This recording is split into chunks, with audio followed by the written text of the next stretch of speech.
longas, queria convidar o Tsen. Tsen é o diretor de inovações da Jacto, uma das maiores empresas do agronegócio, né, brasileiro, presente em mais de 100 países. E antes de tudo, um irmão, né, alguém que a gente se conheceu há pouco tempo, já tenho aprendido aí a admirar e tenho aprendido muito com ele. E ele vai falar um pouquinho sobre tudo isso aí, ajudar a gente a entender o que Deus tem feito. Então, Tsen, seja bem-vindo.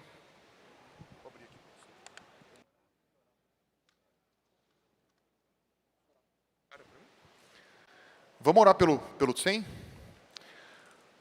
Pai, muito obrigado pelo que o Senhor já fez até agora nesse congresso, Pai, pelo que o Senhor tem nos entregue, Deus. São preciosidades que talvez alguma dessas coisas a gente nem entenda aqui.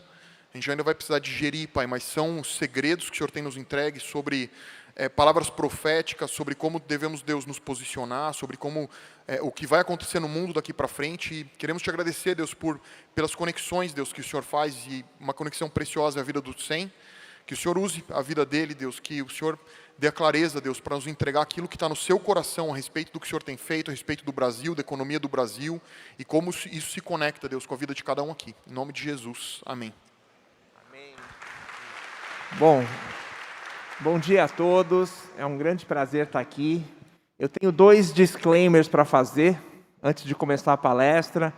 Primeiro, eu vou falar de máscara, né? Eu fiquei 8 dias no hospital com Covid, então, como a gente diz, gato escaldado tem medo de água fria, né? Então, primeiro ponto é esse.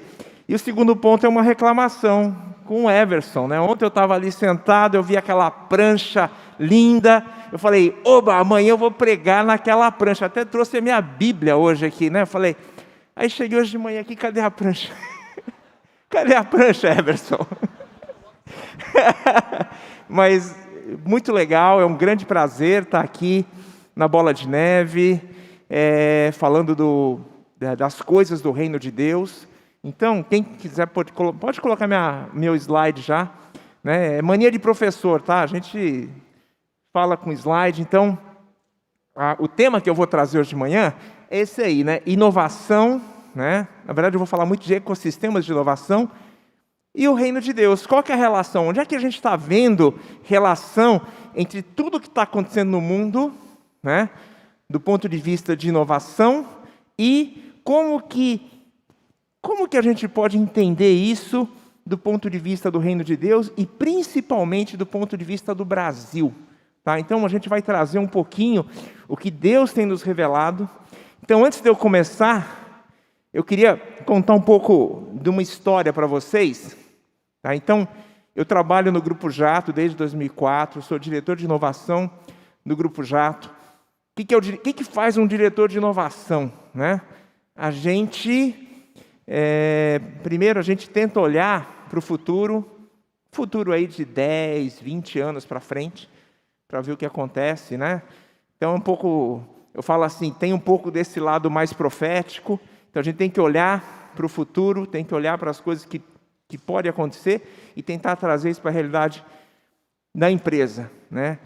E uma das coisas, né? Pode colocar o próximo slide, por favor.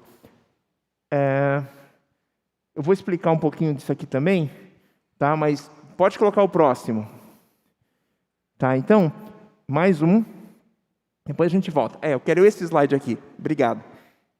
Em 2014, eu estava viajando, né, pelo mundo, tentando entender o fenômeno de ecossistemas de inovação, né? A gente estava lá, ouvia muito falar de startup, Silicon Valley. Já está uma empresa do setor agrícola, a gente é muito conservador, né? Então a gente não... Aí o meu chefe lá, na época, o Jorge Nishimura, falou, vai lá, visita, né? vai tentar entender esse negócio aí. E aí eu fui para Taiwan e eu vi essa frase, né? Aprendi essa frase. Os caras falaram assim para a gente lá, né? No mundo VUCA, a competição não será mais entre empresas, mas entre ecossistemas de inovação. Então, essa frase me chamou a atenção. Por que ela me chamou a atenção? Porque tinham 2 termos que eu nunca tinha ouvido falar, numa frase tão curta. 2 palavras que... Primeiro era VUCA, não sabia o que era isso, em 2014. E segunda era ecossistema de inovação. Então, a gente pegou essa frase e falou assim, nós temos que entender esse negócio aí. Se os caras estão falando que isso vai acontecer, e aí em 2014 a gente começou então a estudar esse fenômeno. E um dos primeiros textos bíblicos que apareceu foi lá em Daniel 12:4, né?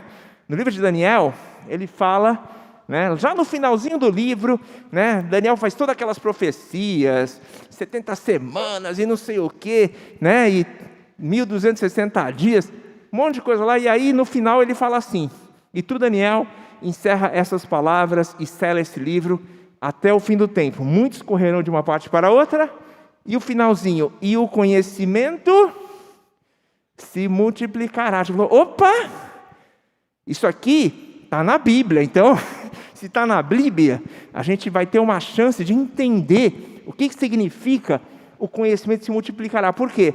Porque todo mundo fala que o mundo VUCA é o quê? É a era do conhecimento, certo? Vocês já ouviram falar disso, né? Então, a gente falou, legal, então a Bíblia está dizendo que nós estamos entrando nessa era final, né? E que isso aqui já é final dos tempos, e o conhecimento está se multiplicando, tá? E a gente precisava entender, então, o que acontece. Então, agora sim eu vou contar uma história. Então, em 2014, a gente começou a estudar esse assunto, lá na Jato, e quando chega em 2018, 4 anos já estudando esse assunto, e meio perdidão ainda, não sabia direito o que estava acontecendo, né? Em 2018, o Jorge Nishimura voltou de um congresso. Existe um congresso cristão chamado Christian Economic Forum. É a versão cristã do World Economic Forum, né? Acontece uma vez por ano. O Jorge, a Jato é uma das fundadoras desse movimento, né, que acontece no mundo inteiro. E aí, naquele ano, o Jorge chegou para mim e falou o seguinte, esse ano aconteceu um negócio muito interessante, né? 2018, teve o evento lá, o evento tinha acontecido em São Francisco, aí o Jorge voltou e falou o seguinte, esse ano aconteceu um negócio muito interessante, apareceu um monte de empresários lá que eram da área de Venture Capital, né? Aí ele falou assim, nós temos que entender o que é esse negócio aí. Aí ele me mandou para o Silicon Valley, para eu conversar com vários desses caras que tinham ido nesse congresso. Então, fiz uma agenda, uma semana no Silicon Valley, agendei com um monte de caras aí para tentar entender o que era uma Venture Capital cristã, né? Porque a gente, na época, estava pensando em montar uma Venture Capital também, uma Corporate Venture, lá no Grupo Jato. E aí a gente foi lá e conversamos com um monte de gente, né? Nossa conclusão é que Venture Capital cristã não tem tanta diferença assim em relação a Venture Capital não cristã, né? Silicon Valley tem mais de 2.000 Venture Capitals, né? Várias delas se dizem cristã, e conversamos com o pessoal, tem todo aquele problema, né, de investir, ter sua tese de investimento, então todo mundo tem sua tese de investimento, e a grande preocupação é como é que sai, né? Como é que recupera o dinheiro? Legal. Conversamos com várias delas. E aí, no final da semana, a gente foi conversar com um cara chamado Josh Kwan. Esse cara, ele não era de Venture Capital, ele era de uma aceleradora cristã, muito parecida com o que o Paulo Maitá faz. Aliás, foi o Paulo que me indicou para falar com o Josh, né? Ele é na época, uma aceleradora chamada Praxis, né? Que é uma aceleradora também com princípios cristãos, né? E a gente foi falar com o cara, né? Então, marcamos lá no Silicon Valley, num daqueles cafés. O Josh chegou, muita gente boa, sentamos para conversar, a gente se apresentou, e aí quando ele se apresentou para a gente, ele falou assim, a primeira coisa que ele falou, lembro até hoje, né? Que teve um choque assim para a gente. Ele chegou e aí se apresentou assim, eu sou um missionário. Falei, ué, acho que estão falando com o cara errado, né? Porque não era o cara aí de aceleradora, né? Ele chega e fala assim, não, eu sou um missionário, eu estou aqui com essa organização missionária, Eu falei, mas e a Praxis? Não, a Praxis, ela é uma aceleradora, mas ela tem um papel missionário, um papel cristão. Falei, uau, que interessante, agora apareceu um negócio interessante aqui, né? A gente falou, conta mais, explica para a gente, que é esse negócio? Aí ele contou, ele falou assim, o problema é o seguinte, aqui no Silicon Valley, esse negócio de empreendedorismo é meio que um vício, sabe? Tem muita gente viciada nesse negócio de empreendedorismo. O cara já está na terceira, na quarta startup, já quebrou várias vezes. Se o cara era casado, já abandonou a mulher. Se o cara tinha filhos, abandonou os filhos, destruiu a família. O cara está com uma vida assim, né? E aí ele falou, por quê? Porque o modelo do Silicon Valley, né, ele é um modelo que deixa um rastro de sangue. Né? Todo mundo sabe aquela história, de cada 100 startups, uma vai sobreviver, 99 vão morrer. Né? E o modelo do Silicon Valley ele é muito darwiniano, como a gente fala, né? É a sobrevivência do mais forte. Então, ele deixa um rastro de sangue muito grande. Aí ele falou o seguinte, então nós montamos uma startup, né, quer dizer, uma aceleradora cristã, a gente recebe muita gente que já veio de 1, 2, 3 tentativas, né? O cara está com a vida destruída, aí ele veio para o programa, aí a gente entendeu, ele falou o seguinte, 70% do programa é isso que você conhece, ensina o cara a fazer pitch, ensina o cara a montar um business canvas, ensina o cara a gestão ágil, tudo isso aí. E 30% do modelo de empreendedorismo que eles trabalham lá na Praxis, trabalha com a vida pessoal do empreendedor. E coloca a questão do propósito. Por que você vive? Por que você faz o que você faz? E ali, nesses 30%, é que eles conseguem falar de Cristo. E muita gente se converte, e é uma bênção. Tá? Realmente eu falei, uau, que fantástico, essa estratégia. Só que aí, no final da conversa, a gente já estava terminando, todo mundo assim, de boca aberta, falando, isso sim é estratégia de reino, E outra coisa, a Praxis, ela vai muito bem, ela tem várias startups de sucesso, já fez, Então eles têm todo esse track record muito bom lá no Vale do Silício. E, claro, porque Deus abençoa também, Só que no final da conversa, o Josh virou para a gente e falou o seguinte, vou falar uma coisa para vocês. Aqui no Vale do Silício, nós cristãos chegamos atrasados. Ele falou assim, quando a gente chegou aqui, quando a gente se deu conta, como é que era o jogo aqui, já existia essa cultura da sobrevivência do mais forte, dessa cultura darwiniana, de seleção natural. E então, a gente sentiu de Deus que o nosso papel era esse, era meio que pegar catar os cacos, como a gente diz, e tentar restaurar pessoas. E ele falou assim, e amém por isso, e do ponto de vista de Deus, isso tem sido uma bênção. Mas ele virou para a gente e falou o seguinte, vocês no Brasil é diferente. No Brasil, o ecossistema de inovação está começando agora, porque não tem realmente aqui ainda um bom ecossistema, uma coisa consistente. Ele falou o seguinte, no Brasil, vocês poderiam construir um ecossistema com valores cristãos. Rapaz,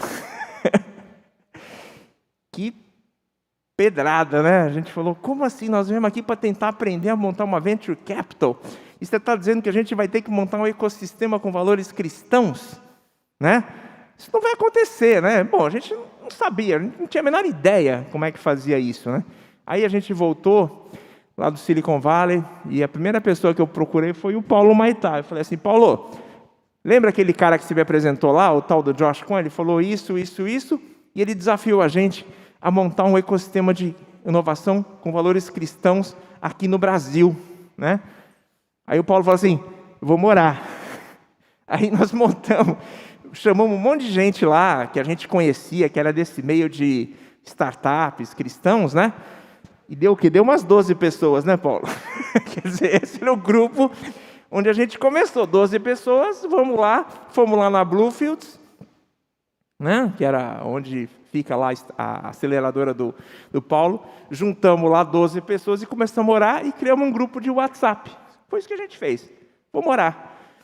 Bom, pessoal, 3 anos depois, você vê como Deus faz as coisas. Deus foi, então, vai aqui, juntar ali, mexe lá. 3 anos depois, nós temos a oportunidade real de construir um ecossistema com valores cristãos no estado do Paraná. Não é interessante?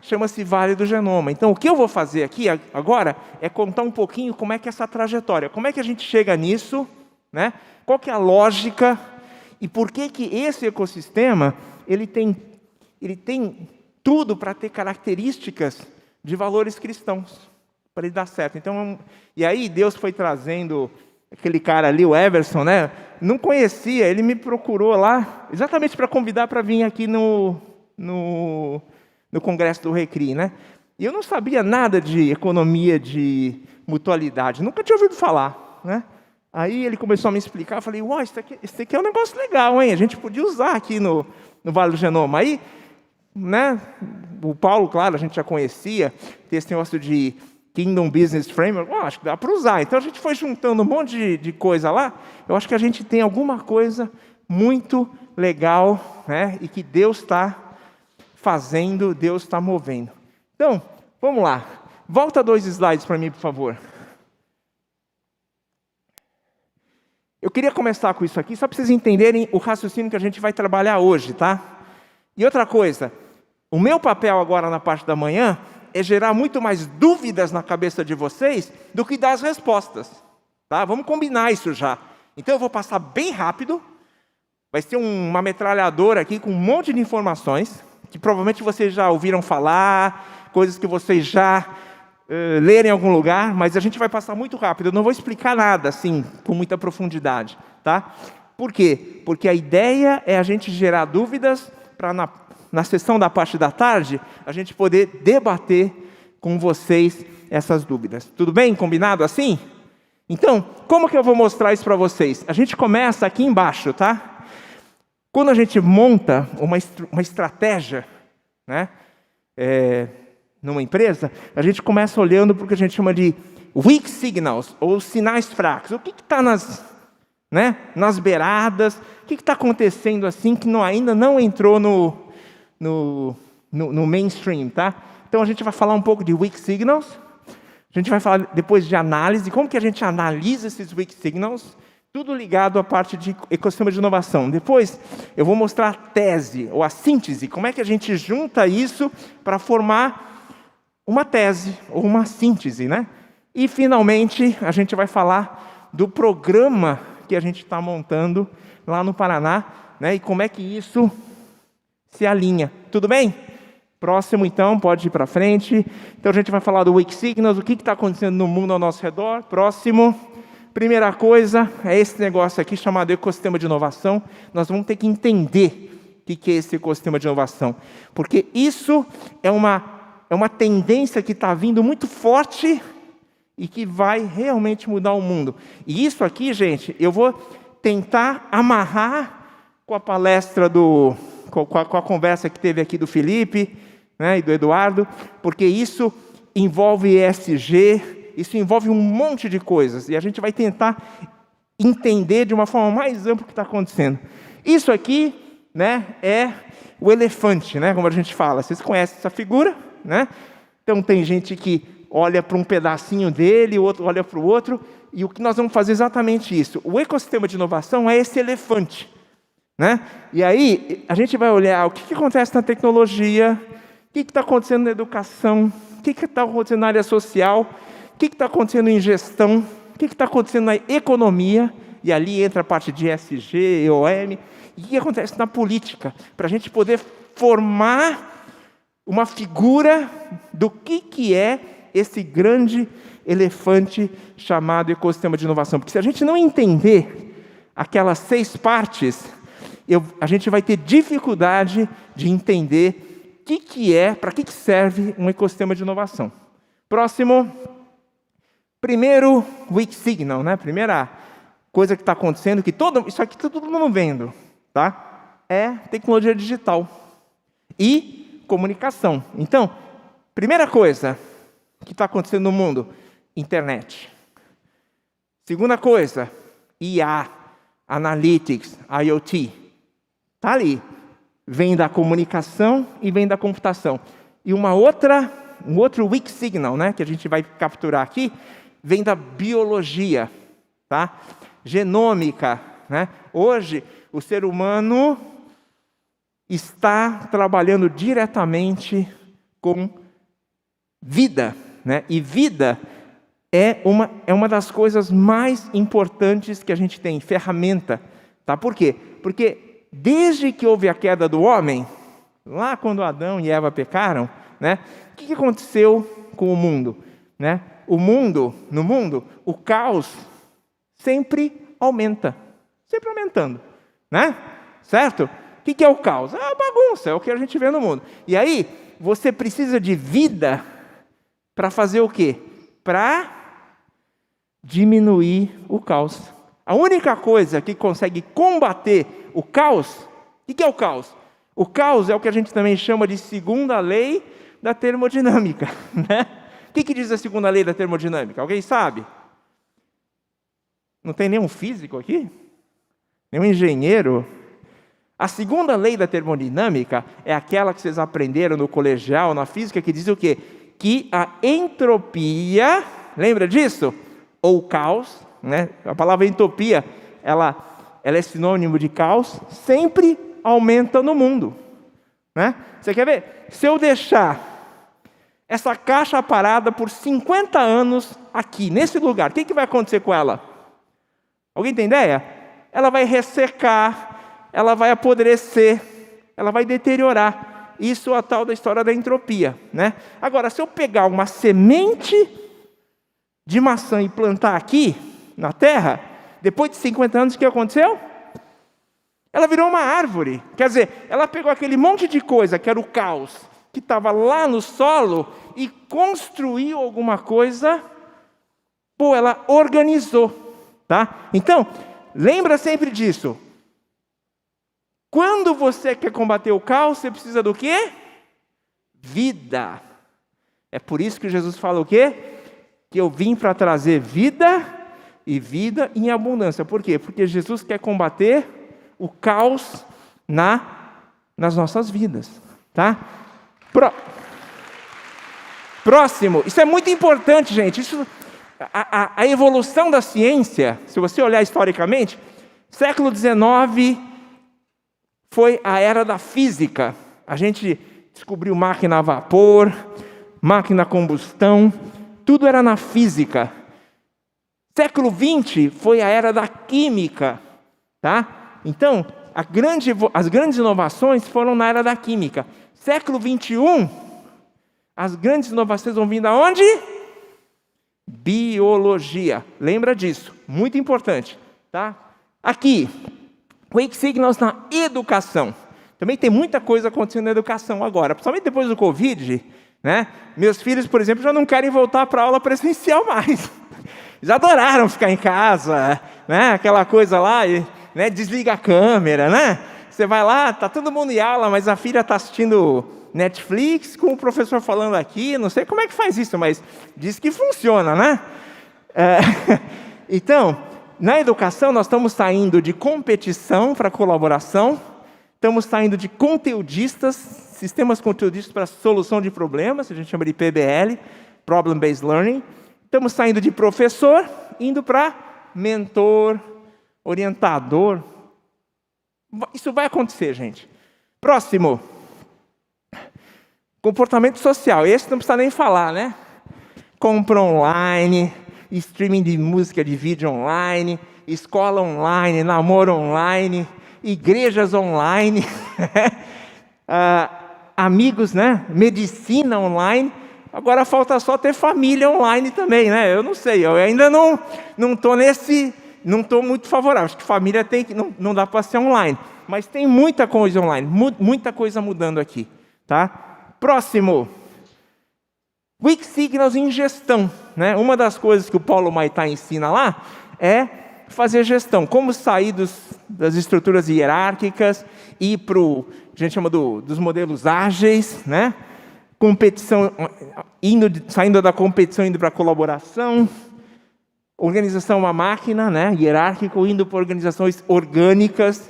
Tá? Então, tudo isso são tendências, está acontecendo alguma coisa, está todo mundo falando disso, e a gente precisa entender por que essas coisas estão acontecendo. Mas, por enquanto, eu estou falando dos weak signals. Próximo. Weak signals na economia. Aqui também, muito importante. O que está acontecendo? ESG, Corporate Social Responsibility, economia de mutualidade, capitalismo consciente. Tem um monte de coisa acontecendo, pipocando ao mesmo tempo. De novo, nós temos que entender o que é isso. Né? Porque todos esses weak signals, eles têm a mesma origem. Vocês têm que entender isso. Então, depois nós vamos tentar sintetizar, vamos tentar consolidar isso para trazer todo mundo para entender o que está acontecendo. Próximo, política, mesma coisa. A gente fala hoje de tríplice hélice de inovação, quádrupla hélice de inovação, né? A gente fala de parcerias público-privadas. O que está acontecendo? Por que isso está acontecendo? Por que as pessoas estão falando sobre essas coisas? Tá? Próximo. Então, eu mostrei para vocês algumas coisas que todo mundo aqui viu, todo mundo já deve ter sentido, já deve ter ouvido palestras, já deve ter visto coisas da internet. É verdade ou não é? Quem já viu essas coisas, levanta a mão. Vamos lá. Todo mundo, tá? A maioria que já viu. Então, a gente vai tentar agora olhar para o segundo item. Como é que a gente analisa isso, né? Porque o weak signal é aquilo lá, bom, estão comentando, mas e aí? Né? Então, próximo slide. Nós vamos ver agora o que a gente chama de hard data, né? Eu sou engenheiro, tá? Então, tudo que eu faço, eu preciso olhar para os dados para confirmar. Né? Eu não sou sociólogo não precisa, vai no feeling. A gente não, a gente quer ver hard data, né? Para confirmar o que está acontecendo lá nos weak signals. Então vamos dar uma olhada aqui. Próximo. Primeira coisa, eu falei de tecnologia. Essas são as 3 tecnologias que vão impactar o mundo nos próximos 20 anos. Primeiro, velho conhecido nosso, é TI. Continua, tá? TI vai continuar. IA, IoT, Analytics, né? Nanosatélites rodando aí em cima do mundo, como aquele sistema da Amazon, né? Ou o Léo lá da Europa. Tá? Então, TI, comunicação, continua avançando e vai avançar cada vez mais na nossa sociedade. Sequenciamento genético. Essa é a bola da vez. Tá? Por quê? Porque ali a gente está mexendo com o quê? Com vida, com biologia. Né? As pessoas estão aprendendo a programar bactérias, por exemplo. Tá? Então, tem um amigo meu, lá na USP, de São Paulo, lá em São Carlos, que ele pega uma bactéria, aí você diz para ele, eu preciso produzir essa proteína. Ele modifica o código genético dessa bactéria, usando técnicas, por exemplo, como Cas9, CRISPR, né? E bota lá a bactéria começa a produzir para você o que você quiser. Uma loucura isso. Tá? Isso é a forma mais eficiente de você fazer qualquer coisa. Por isso que eu falo, vida. Né? As grandes soluções dos próximos 20 anos vão vir da biologia.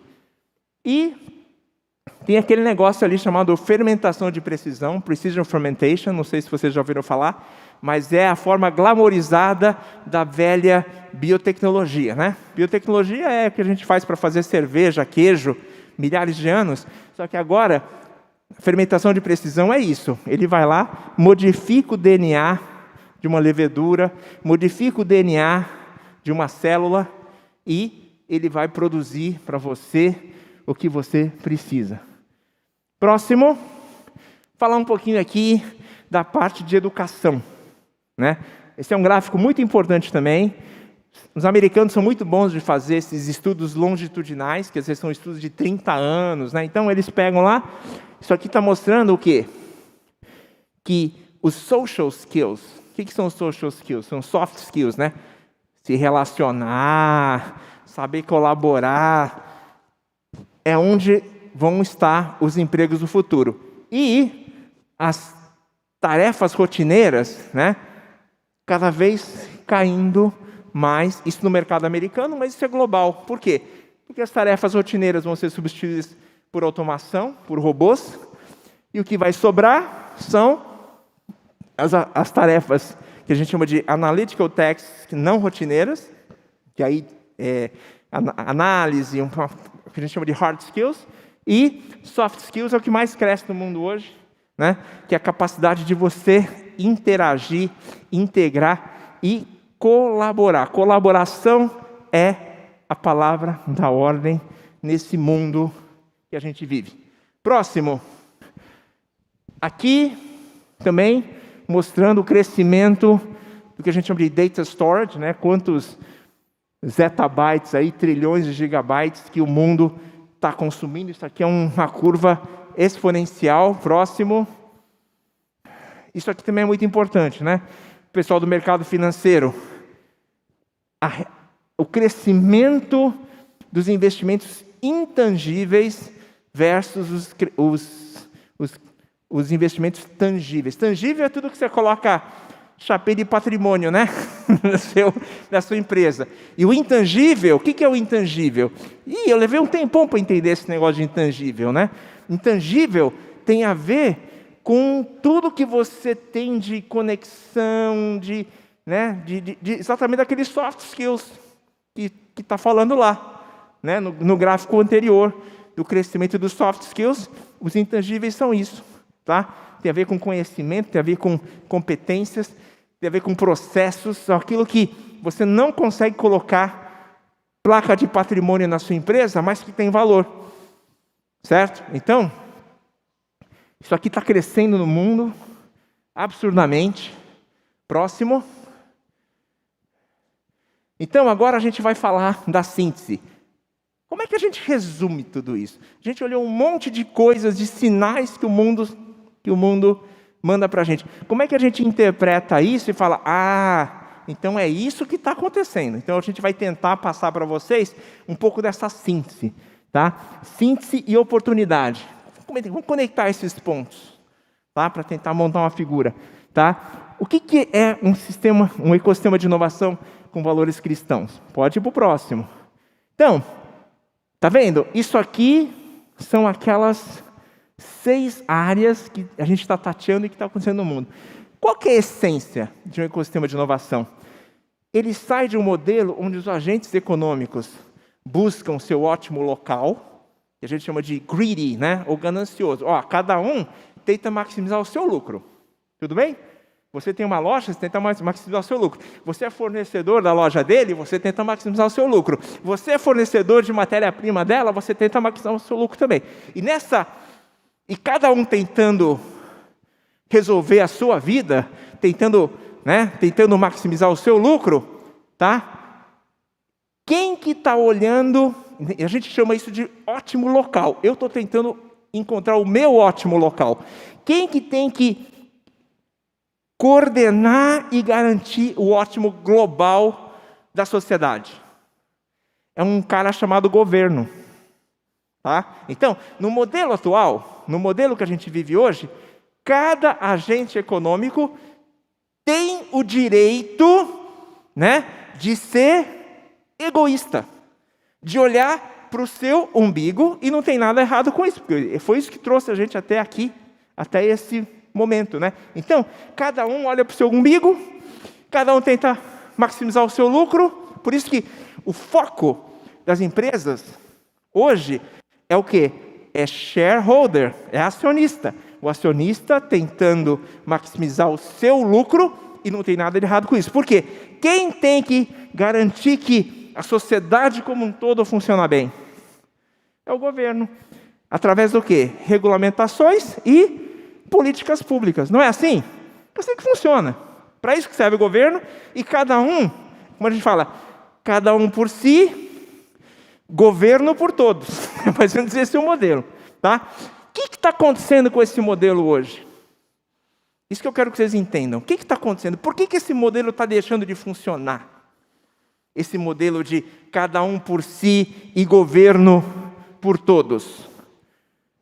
velocidade de inovação. O governo não consegue mais acompanhar a velocidade, porque o governo precisa ver o que está acontecendo no mercado e depois ele vem e tenta arrumar as coisas, né? Só que as empresas hoje, os negócios estão tão rápidos que o governo está aqui tentando arrumar a coisa e já foi, né? Exemplo, Uber. Não foi isso que aconteceu com o Uber? A tecnologia entrou tão rápido, né? O que aconteceu lá com o governo? Vocês são de São Paulo, né? Não, então, não, o Uber não pode, né? A gente tem que favorecer os táxis. No final, o que aconteceu? O Uber passou por cima de todo mundo. Por quê? Porque era uma solução muito melhor. Ou vocês preferem andar de táxi e pagar 3 vezes mais? Claro que não, né? Então, o exemplo do Uber é um exemplo clássico, tá? Por quê? Porque o Uber, ele sai do modelo de ótimo local, cada motorista de táxi, cada passageiro, ele está tentando encontrar o seu ótimo local, né? E o Uber, ele consegue trazer o quê? Colaboração. Ele interliga o cara que tem carro com o cara que precisa da carona, ele gera segurança, ele gera meio de pagamento, ele otimiza todo o processo. Então, é um processo otimizado. A gente chama isso, o Uber é um bom exemplo do quê? De ótimo global. Tá? Então, a gente sai de um modelo onde cada agente econômico busca ótimo local e o governo tenta resolver para todo mundo, para um modelo onde todo mundo junto, sentar junto, e a gente vai construir o nosso ótimo local, o global agora. Próximo. Isso aqui, tá? O modelo tradicional que a gente vive, isso eu aprendi com o pessoal lá do EOM, né? Então daqui a pouco o Jay vai vir falar, aí vocês podem explorar mais essa questão. Mas, tipicamente, o modelo da escola de Chicago, ela é da década de 50, tá? Então, nesse modelo, é o modelo clássico do capitalismo, né? Você cria o que a gente chama de um supply chain, que é uma rede que é uma cadeia, né? Tem lá o fluxo de produto, tem o fluxo do dinheiro aqui, tem mercados intermediários entre cada elo da cadeia, né? Então, a gente gasta muita energia nessa disputa entre cliente e fornecedor. Tem um amigo meu, eu expliquei isso para ele outro dia, ele falou assim, rapaz, isso é verdade, né? Porque imagina a energia, né, que o seu comprador gasta todo dia com o seu fornecedor, discutindo o preço. E quanta energia o seu vendedor gasta com o comprador do próximo elo da cadeia. A gente gasta uma energia enorme em cima disso, tá? E geralmente as soluções não são boas, né? Um exemplo clássico que eu vejo agora é essa falta de containers que está acontecendo no mundo, né? O container saiu de $1.500 para ir lá para a Ásia, não, para a Europa, 2.000 para a Ásia, mas 1.500 para a Europa, e está em quanto? $11.000 um container, tá? Por quê? Porque os caras de container, eles começaram a privilegiar produtos de mais alto valor agregado. Então, se eu vou levar um container de celular, $11.000 eu pago, né? Agora, se eu estou exportando madeira, não pago. Só que o que esses caras não estão vendo, né? Que lá na frente vai faltar embalagem para o meu celular. Então, vocês percebem como é que esse negócio ele é essa história de ficar buscando ótimo local, cada um tentando maximizar o seu, muitas vezes vai dar BO, vai ser tiro no pé. Então alguém tinha que olhar o ótimo global, e ninguém está olhando. Por quê? Porque é o governo que tem que olhar para isso. Hoje no nosso modelo é assim, mas no ecossistema de inovação não é assim. Próximo. Isso aqui é o futuro, tá? Plataformas digitais. É o que todo mundo... Então, é a Amazon, a Alibaba, Magalu, Uber, Airbnb, são todos exemplos de empresas que conseguiram encontrar uma solução de ótimo global para um nicho de mercado. É isso que está acontecendo, tá? Então, é isso que a gente... E o único cliente de verdade é o cliente final. Tá? E aí por isso que a gente fala tanto da experiência do cliente, né? Por quê? Porque todo mundo agora nessa cadeia está trabalhando para prover uma boa experiência no cliente. Qual que é a diferença disso para o modelo anterior? No modelo anterior, entre cada elo da cadeia, eu sempre tenho 3 coisinhas lá. Eu tenho o escopo, eu tenho o preço e eu tenho o prazo. É isso que a gente negocia, comprador e vendedor, não é? Escopo, preço e prazo. Aqui não. Aqui eu estou integrando processos. Por isso que vem essa história do 4.0. Indústria 4.0, logística 4.0, distribuição. Por quê? Porque agora eu não tenho mais só uma discussão entre escopo, prazo e preço. Eu estou discutindo o quê? Como que eu melhoro a experiência do meu cliente em toda a cadeia. Essa é a diferença, gente. Sair da mentalidade de ótimo local e ir para a mentalidade de ótimo global. Vamos lá, terminando já. Vai, próximo. 3 níveis de empreendedorismo. Agora eu vou trazer um pouco, fazer a conexão com o que o Paulo Maitá, né, falou sobre Kingdom Business. O pessoal da Praxis, que é o mesmo pessoal lá, né, bebe da mesma fonte, né, Paulo? Podia ter colocado o Bluefields ali, não ia mudar nada, tá? Então, eles têm 3 níveis de empreendedorismo. Um é o exploratório ou ganancioso, que é o modelo que todo mundo vive hoje, né? Cada um por si, o governo por todos. Agora, você imagina o problema, o tamanho do nosso problema no Brasil, quando o próprio governo também só pensa em si. Esse é um grande problema no Brasil hoje. O próprio governo virou um agente que, ao invés de ele olhar para o bem de todos, ele também está olhando para o quê? Para o seu próprio umbigo. Por isso que esse país não tem. Nesse modelo aqui, tradicional, o país não tem, vai viver de soluço em soluço. É o que o Felipe aqui, o Eduardo acabaram de falar para a gente, né? É uma crise atrás da outra. Por quê? Porque o próprio governo não faz o seu papel de buscar ótimo global. Então, o que tem que acontecer? Nós temos que partir para um novo modelo. Primeiro é um modelo ético, né? Eu ganho, você ganha. Eu chamo de win-win, né? Porque lá no outro é eu ganho, você perde. Esse é o modelo, tá?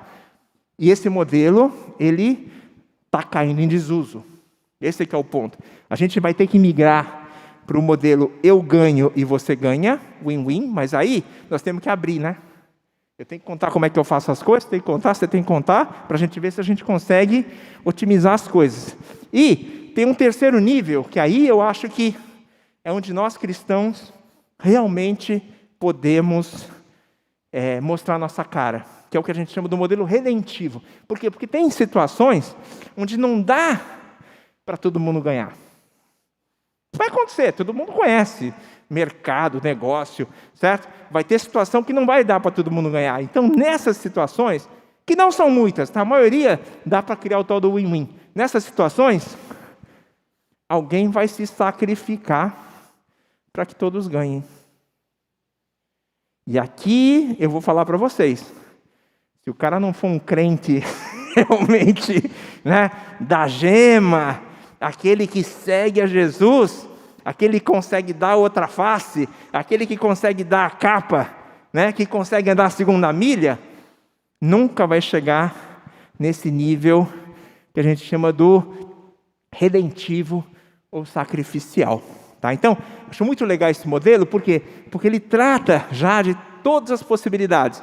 A gente vai ter que sair daquele modelo exploratório e ganancioso, que não está funcionando mais, só que com a tecnologia digital, a gente vai poder migrar para esses dois. E aí, vocês lembram que eu contei aquela historinha para vocês no começo da palestra?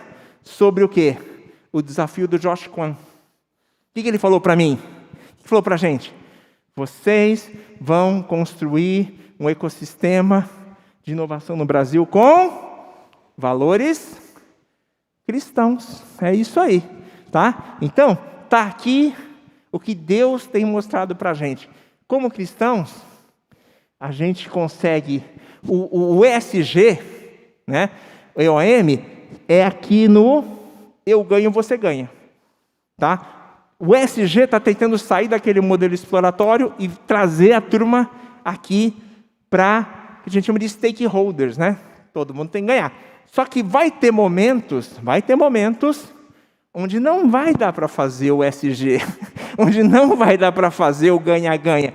E nessas horas é que eu vejo que nós cristãos realmente podemos fazer a diferença nesse país. Tá? Por quê? Porque o mundo não tem esse poder do amor, de amar o próximo, de servir, de, no momento crítico, onde parece que a coisa vai entornar o caldo, alguém falar, não, eu me sacrifico. Tá? Então, próximo. A oportunidade dos valores cristãos, então, está aqui. Tá? Se a gente quer criar um ecossistema, tá? Um ecossistema onde a gente vai buscar o ótimo global, onde a gente vai ter que colaborar, nós temos que criar o quê? A cultura da confiança. E confiança nada mais é do que um sinônimo de uma palavra muito velha, conhecida nossa. Sabe o que é confiança? É fé. Confiança é fé. Então, quem tem fé vai se dar bem nesse novo mundo.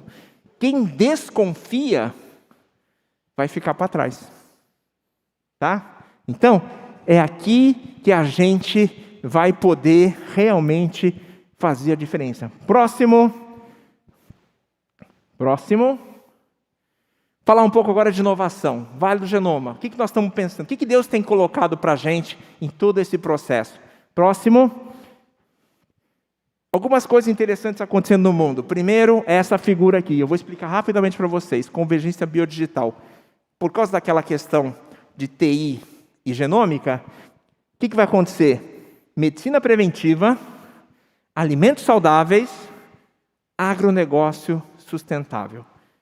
3 pilares que vão bombar no mundo nos próximos 20 anos por causa das tecnologias de genômica, por causa das tecnologias de TI, por causa dessa convergência que a gente vai ter que fazer, que a gente vai ter que otimizar todos esses processos. Tá? Então, depois a gente pode falar um pouco mais sobre isso. E o Brasil é o país da biologia. Tá? Lembra disso, pessoal. Por quê? Porque se você olhar do ponto de vista do mundo, do globo, 75% da biodiversidade do mundo está onde? Clima tropical. Só 25% está em país de clima temperado. E desses 75%, 1/3 está onde? Brasil. Brasil é o que a Arábia Saudita é no mercado de petróleo, nós somos nesse negócio de biodiversidade. É por isso que os caras querem pegar a Amazônia e transformar no quê? Terra de todo mundo. Não, o Brasil não pode mais explorar a Amazônia, é o mundo. Aí eles ficam jogando essa coisa de que não, porque vocês não sabem cuidar da Amazônia, vocês ficam queimando coisas lá. Gente, não é isso. O problema está aqui. Tá? Existem interesses poderosíssimos, globais, porque todo mundo sabe que o futuro da inovação nos próximos 20 anos vai ser aonde? Na biologia, vai ser na vida. Tá? Próximo. Brasil tem um dos melhores sistemas de P&D, pesquisa e desenvolvimento do mundo. Tá? A gente tem o sistema de P&D, por exemplo, no Brasil, sistema federal, 65 mil professores doutores fazendo pesquisa de ponta no Brasil. São Paulo, USP, Unesp, Unicamp, 10.800 professores doutores. No Paraná, que é onde a gente está hoje com o Vale do Genoma, 7 mil professores doutores. Tá? O Brasil produz mais de 2% de todas as publicações do mundo. Tá? Na área de agronomia, nós somos o 3º melhor país do mundo em agronomia. No geral, nós somos o 8º. Né? Agronomia somos o 3º. O Brasil é uma potência. Então, nós estamos construindo no Vale do Genoma essa conexão entre os centros de pesquisa acadêmico da universidade com as empresas através de pesquisa tecnológica. Então, isso está sendo feito lá no Paraná, nós estamos organizando tudo isso, trazendo centros de pesquisa, organizando as universidades e trazendo as empresas. Próximo. Aqui sim, falar um pouquinho como que esse processo acontece. Primeiro ponto, medicina preventiva. Medicina vai passar por uma grande revolução por causa da genômica. Medicina hoje ela é curativa. Você vai no médico quando você fica doente, né? Ninguém vai no médico quando você não tem doença, tá? O que vai acontecer no futuro? Não é mais assim. Você vai pegar, tira lá um swab lá com a sua saliva, a gente bota numa maquininha lá de genômica, né? E aí você vai tirar 70 mil características suas. Inclusive, se você tem tendência a ficar diabético, se você tem tendência a ter pressão alta, se você tem tendência a ter ataque de coração, aí vai cruzar isso com dados da sua família, né? E aí, no final, o que vai acontecer? Medicina preventiva. Você começa a tratar antes de ter a doença. É isso que vai acontecer. A medicina está indo muito rápido nessa direção. Tá? Então, o Brasil tem uma chance de realmente ser um grande player nesse novo mundo. Por quê? Porque nós temos 25% da biodiversidade do mundo. Tá? Isso aqui é genômica na veia. Tá? Próximo. Bom, muita pesquisa nessa área também no mundo, tá? E no Brasil também. Relação entre biota intestinal com doenças crônicas degenerativas. Então, uma das formas de você prevenir doença, não ter doença, é você regular o quê? Alimentação. O outro é exercício físico. 2 principais parâmetros, tá? E o Brasil é um grande produtor de alimentos no mundo. O Brasil, todo mundo sabe, né? A gente tem uma indústria de alimentos poderosíssima e nós somos o celeiro do mundo. Tá? Próximo. Alimentos saudáveis. Aqui sim, essa é uma grande tendência. Essa é a área que mais inova no mundo hoje. Tá? Só para vocês terem uma ideia, 50 mil novos produtos alimentícios lançados em um ano no mercado americano. 50 mil. O que significa isso? Tá?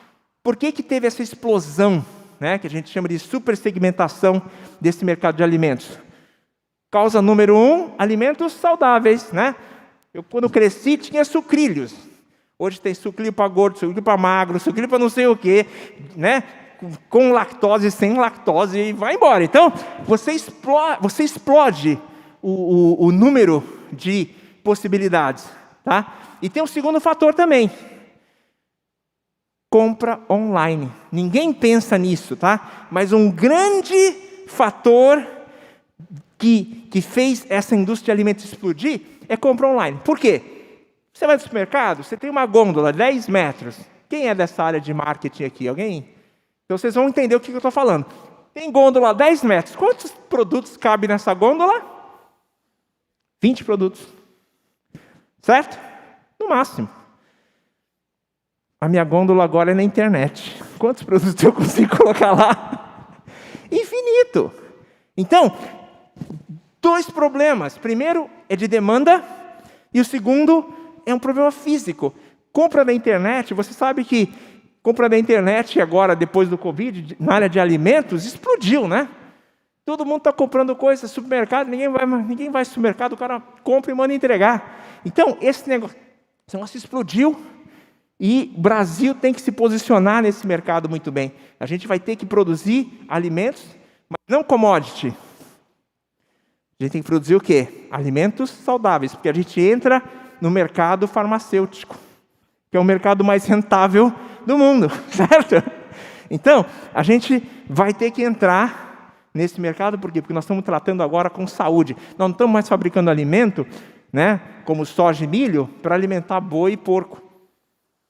Próximo. E claro, né, eu sou da Jato. A Jato trabalha no agronegócio. Por que nós estamos nessa encrenca toda? Porque nós queremos favorecer o nosso negócio também. Então, a gente vai precisar, para atender essa indústria de alimentos, nós vamos ter que produzir alimentos que possam fornecer, né, as vitaminas, tal, e um grande Um grande lance aí também tem a ver com solo, tá? Por quê? Porque planta não tem intestino. Lembra disso? Vocês são da cidade, né? Vocês acham que, né? Eu também, eu cresci em São Paulo, né? Então eu achava que cenoura já vinha embalada no plástico. Não, ele tem que tem que ir lá na terra primeiro, tem um processo, né? Então, planta não tem intestino. O intestino da planta é o solo. Lá que estão os micro-organismos. Então, hoje, as principais pesquisas nesse país é conectar biota do solo com biota do intestino da pessoa. Tem uma correlação enorme, né? Se você for no Japão, por exemplo, biota intestinal do japonês é totalmente diferente de um brasileiro. Tanto que muitas vezes você vai viajar para outro país e dá uma desinteria mesmo, né? Porque não está acostumado, tá? Porque são outros micro-organismos que vivem naquele país. Próximo. Aqui sim, né? Falar um pouquinho mais. Quando a gente fala de medicina curativa, né? Isso aqui é o que a gente chama do processo clássico de testes clínicos. Tá? Então, o que é isso aqui? Eu tenho uma droga aqui, né? Um remédio que eu descobri, e eu vou ter que passar por o que a gente chama de 3 fases para fazer aprovação lá no FDA americano. No Brasil, Anvisa é a mesma coisa, tá? Só para vocês terem uma ideia, na fase 3, para aprovação de um remédio, tipicamente nós estamos falando de 100 pessoas, amostra, né? 50 você dá placebo, 50 você dá a nova droga que você está testando, e aí você vai ver estatisticamente, das 50 pessoas, aqui todo mundo morreu. Tomou placebo aqui, 50% sobreviveu. Então eu tenho uma chance de sobrevida de 50%. É assim que se faz a conta, tá? Onde é que está o problema quando a gente vai tratar com alimento saudável, né? Eu posso chegar aqui para o meu amigo, como é que você chama? Nailson, falar, Nailson, você não quer ter câncer de próstata, então você toma todo dia um chá de cogumelo de sol e você não vai pegar câncer de próstata. Aí você toma religiosamente todo dia e chega no final da vida, você não pegou câncer de próstata. O que você provou com isso? Não, você não provou nada. Porque você podia não ter, você podia não ter a tendência de ter câncer de próstata, entendeu? Você podia não ter tomado e também não ter tido. Então, o problema de medicina preventiva é que você tem que ter N's, que são números de amostras, muito grandes, para você estatisticamente provar que, por exemplo, o chá de cogumelo de sol é eficaz contra câncer de próstata. Porque é preventivo, né? No outro aqui não é preventivo, isso aqui é o quê? Corretivo. Então o cara estava doente, certo? Se ele não morreu, se ele viveu, opa, beleza, né? Eu consigo mostrar isso muito rapidamente, mas o preventivo não. Próximo. Agora vocês vão entender, isso aqui é tipicamente medicina preventiva, né? Quer ver um exemplo? Todo mundo sabe disso aqui, por quê? Porque vocês tomaram vacina. Vacina é medicina preventiva, não é medicina curativa, certo? Olha que interessante, tem a fase pré-clínica, fase 1, fase 2, fase 3. Sabe quantas pessoas tipicamente chegam, você precisa testar para comprovar a eficácia de vacina em fase 3? 50 mil. Você não, né? Você não fez isso, você vai, fiz com 10 pessoas, fiz com 100. Não funciona, tá? Você tem que testar em 50 mil para poder ter aprovação. Próximo. Então, o que nós estamos fazendo em Guarapuava? Só para vocês entenderem o que é o Vale do Genoma agora, tá? Nós queremos construir no Vale do Genoma um Living Lab, um laboratório vivo, tá? Para saúde preventiva. Por quê? Porque eu preciso ter N muito grande. Então a gente quer pegar uma cidade inteira, tá? Instrumentalizar tudo, medir o que cada um está comendo, como cada um está ficando doente, quanto exercício físico ela faz, como que ela dorme, e ainda vou ter todo o genoma dessas pessoas mapeados, para a gente poder começar a encontrar correlações. Guarapuava é uma excelente localidade para a gente montar um Living Lab de saúde preventiva. Por quê? Cidade mais próxima, aproximadamente 170 quilômetros, que é Ponta Grossa, né? Então, não tem nada, laboratório bom é aquele que fica isolado, né? Por quê? Isso representa baixa mobilidade da população. Então, eu sei que, por exemplo, o cara se trata em Guarapuava, ele come lá, ele compra lá, mais fácil da gente medir, né? População de aproximadamente 200 mil, um bom número também. Diferentes grupos étnicos, tem alemão, tem italiano, tem japonês, tem gente de todo tipo lá no Paraná. Isso é muito bom também, porque, né, você começa a ter variabilidade para estudar vários grupos étnicos. 2 universidades estaduais, 3 universidades privadas e economias locais muito fortes nessas 3 áreas: agronegócio, alimento e saúde. Então, é isso que a gente está montando lá próximo. Terminar falando um pouco da relação disso com a igreja, né? Isso aqui é um gráfico de como é que está o cristianismo nos Estados Unidos. Olha lá, 70% está em 47% e em queda livre nos Estados Unidos. Próximo. Isso aqui é Europa, né? Isso aqui, pessoas que se declaram sem religião na Europa. 91% na República Tcheca, 80% na Estônia, vai caindo. Eu adoro esse gráfico pós-Israel, né? 1% só. É ótimo. Israel é 10%. Próximo. China. China é um dos países onde o cristianismo cresce, tá? Isso aqui são as estatísticas mais recentes. O governo fala que tem perto de 40 milhões de cristãos na China, 42, né? As pesquisas dizem que tem mais, então vai de 50 até 70 milhões de chineses cristãos, né? Só para um comparativo aqui, o Partido Comunista Chinês tem 90 milhões de membros.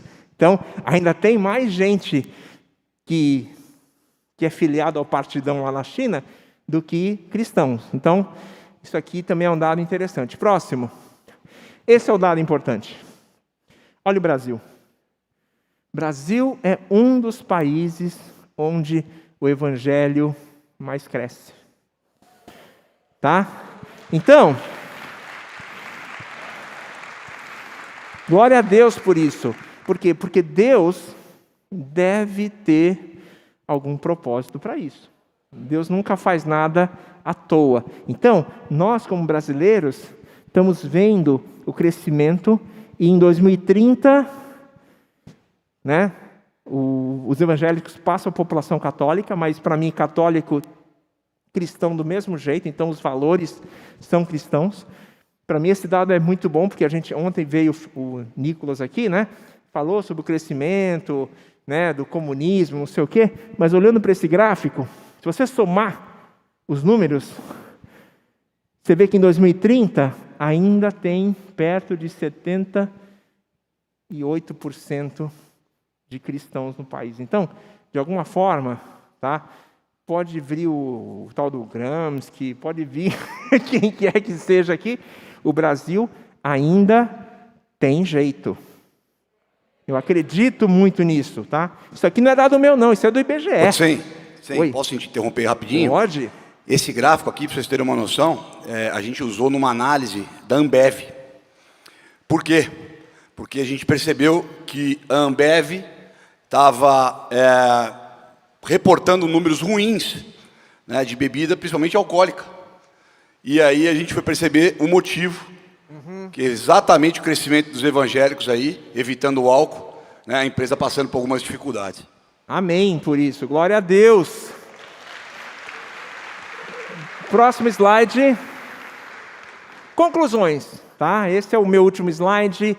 O mundo está passando por uma grande transformação, migrando, saindo desse modelo onde governo pensa no ótimo global e cada um pensa no seu ótimo local, né? Então cada um por si, governo por todos, para um modelo onde a gente vai ter que trabalhar, né? O ecossistema de inovação é isso, onde todos os atores sentam juntos e tem que colaborar e construir essas soluções que sejam boas para todo mundo, tá? Com Covid, esse processo se acelerou muito. Essa que é a verdade. Compras online explodiram depois do Covid. Escola online, que era uma coisa que não estava nem cogitada, hoje já é realidade. Tinha aquele problema de homeschooling. Não sei se alguns aqui fazem isso com seus filhos, né? Então, por causa do Covid, Deus usou isso também para acelerar os processos lá no Congresso, para aprovação de homeschooling. Então, tem uma série de coisas que estão acontecendo e que favorecem os cristãos. Deus abriu a oportunidade de criarmos um ecossistema com valores cristãos na área da saúde preventiva, alimentos saudáveis e agronegócio sustentável na cidade de Guarapuava, lá no Paraná. Tá? Então, eu quero terminar aqui, Mateus 9. Então, disse a seus discípulos: a seara é realmente grande, mas poucos os ceifeiros. Rogai, pois, ao Senhor da seara que mande ceifeiros para a sua seara. E é por isso que a gente está aqui, convidando, clamando ao Deus Altíssimo que toque nos corações da igreja para que ela mande trabalhadores para a seara, porque a seara é muito grande, gente. Amém? Pessoal, eu sou das antigas, tá? Não tenho Instagram, não tenho... Então, é e-mail ainda, tá? 57 anos, não consegui ainda me adequar a esse mundo das redes sociais. Então, desculpa, eu sei que muita gente nem tem mais e-mail, né? Ou só tem e-mail para cadastrar lá, conta e nem lembra da senha. Mas, quiser entrar em contato com a gente, tá o meu e-mail aí.